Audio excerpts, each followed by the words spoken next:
जो भ्रष्टाचार इस क्षेत्र में फैला हुआ है, चाहे सड़कों में चाहे कहीं में भी, उन्हें सबको खत्म करने का काम करूंगा। की चोट पर कह सकता हूं कि चुनाव एक तरफा हो चला है, विपक्षियों के हौसले खत्म हो चुके हैं। रचित अग्रवाल के साथ में है। और अगर मैं कह रहा कि एक तरफा चुनाव, भाई एक तरफा चुनाव, सब सुन लो, एक तरफा चुनाव है, रचित जीत है।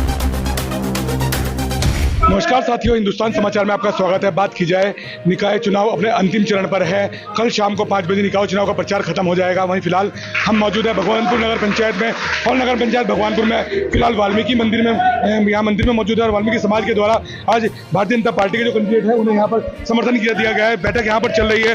वाल्मीकि समाज के द्वारा यहाँ पर भारतीय जनता पार्टी के कैंडिडेट युवा प्रत्याशी रचित अग्रवाल को समर्थन दिया गया है। इसके साथ साथ बात करें, इससे पहले कश्यप समाज के द्वारा भी एक बैठक कर समर्थन दिया गया था, और सर्व समाज का समर्थन जो है भारतीय जनता पार्टी के जो कैंडिडेट हैं रचित अग्रवाल को मिल रहा है।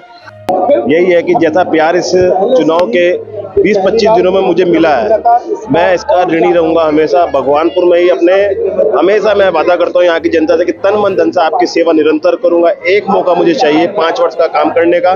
मैं इनके सुख दुख और जितने भी विकास के कार्य है सबको करने का काम करूंगा। जो भ्रष्टाचार इस क्षेत्र में फैला हुआ है, चाहे सड़कों में चाहे कहीं में भी, उन्हें सबको खत्म करने का काम करूंगा। बस अपने बच्चे को एक मौका दो, अपने भाई को एक मौका दो, फिर मैं 5 साल में करके दिखाऊंगा कैसे काम होता है। भैया समर्थन सबका ही पहले से था। चुनाव के टाइम में सब सोचते हैं कि हमारा भाई हमारा बेटा हमारे पास आए, हमारी बात सुने, अपनी बात कहे, सिर्फ यही औपचारिकता है। वरना समर्थन तो जिस दिन टिकट मिला था उससे पहले ही लोगों ने दे रखा था। अब मुझे पूर्ण विश्वास था कि वोटों में तब्दील हो रहा है और बहुत भारी मतों से हम जीतने जा रहे हैं, मुझे पूर्ण विश्वास है। भगवानपुर में मेरा जन्म हुआ, यहीं मैं पला बड़ा हुआ, तो कई परिवार ऐसे हैं कि जहाँ मैं खेला कूदा हूँ, जहाँ मैंने अपनी सारी बचपन की जो मेरी यादें में हैं, तो उन्हीं की यादों का मुझे वहाँ पे मेरा एक खो था कि मैं वहाँ रहा, मैं वहाँ दूध पिया, सब कुछ किया। तो पल याद आ गए कि जब माता से पीछे वहीं जाके मैं जामुन खाता था, वो सब चीजें याद आई तो एकदम भावुक हो गया। वरना ऐसा कुछ भावुक में होता नहीं इतनी जल्दी, तो बस वो प्यार है, इस वजह से मैं भावुक हूँ। की चोट पर कह सकता हूं कि चुनाव एक तरफा हो चला है, विपक्षियों के हौसले खत्म हो चुके हैं, विपक्षी कहीं चुनाव में नहीं रहे हैं।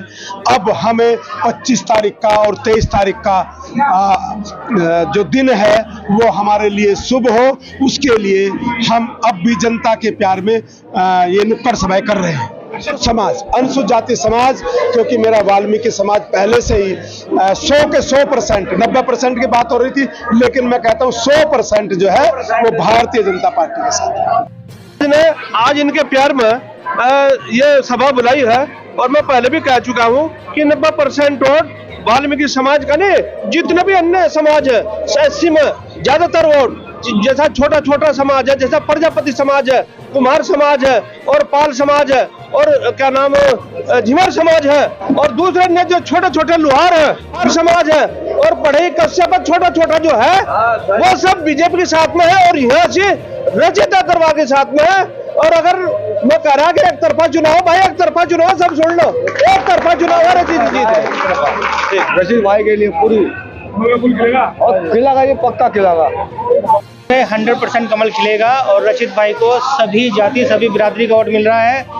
ये मैं नहीं कह रहा हूँ, आपका कैमरा कह रहा है। आप देखिए कितने वाल्मीकि भाई अभी यहाँ पे जो प्रोग्राम हो रहा है, इसमें कितने वाल्मीकि भाई हमारे सपोर्ट में हैं, और रचित भाई को हर युवा का, हर बिरादरी का वोट मिलने जा रहा है, और 100% कमल खिलेगा।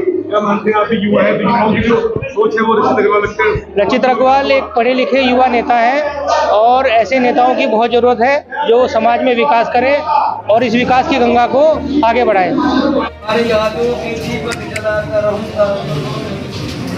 जब जब तुम रोगे मैं मनाता रहूं।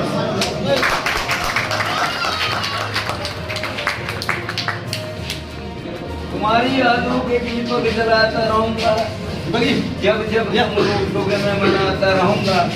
अर्थ तुम्हारी वफा से कुछ हासिल हो जाना हो, मैं तुम्हारी